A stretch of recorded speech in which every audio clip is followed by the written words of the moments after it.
Hey everybody, this is Joe. Thank you for watching my Giga Texas construction update video.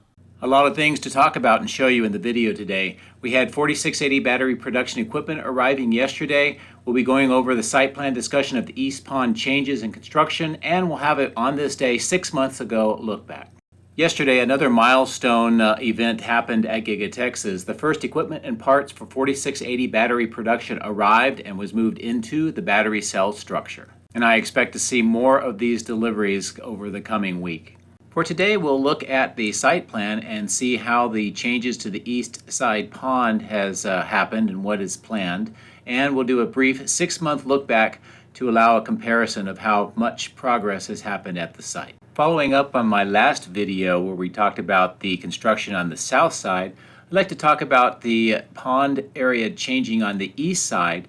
As a reminder, this is based on the Giga Texas's latest site plan. I covered this in depth on my 29 September video if you want to see more information. And the links on the bottom are for the basic files and documents if you'd like to take a look at that as well. It'll be in the video description as well.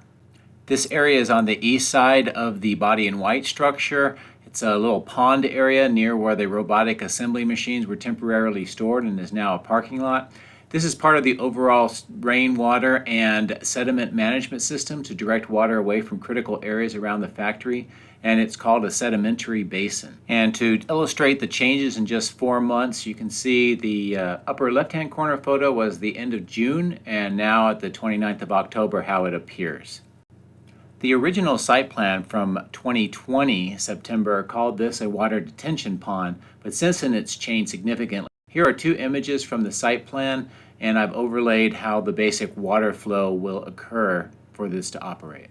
A sedimentary basin is an area that slows water velocity and allows sedimentation of coarse and medium-sized sediments. Of course, that sediment over time will build up and it will need to be removed, but an advantage is that removed material can be used elsewhere around the site or anywhere else. As you can see by this illustration, the water runoff comes in, it slowly sediments out, and then the water is allowed to leave through an overflow channel. Link at the bottom of the description gives you more information. It'll be in the video description as well.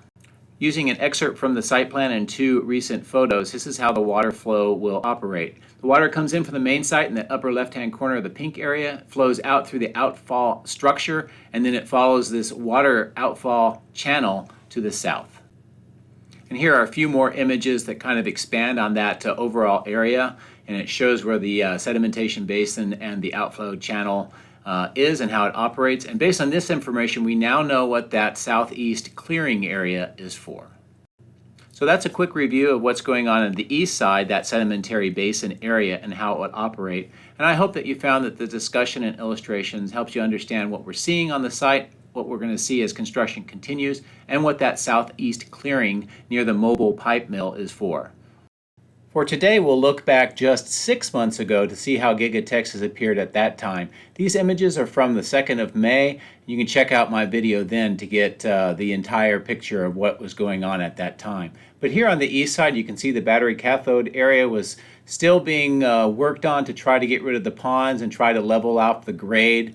And really none of the equipment that we see today is there at all. And then as we look into the east side parking lot area, you can see it was just some equipment, not really the parking lot that we see now. This is where the robotic assembly machines were stored at that time. And you can see how this was looking as those machines were starting to arrive. This is the south end water detention pond area. You can see how it originally looked with that large pond, and you can see how it's changed now. About half of the general assembly building was not constructed 6 months ago, and you can see the central area really had very little work going on. Just in the north end by the paint shop is really it.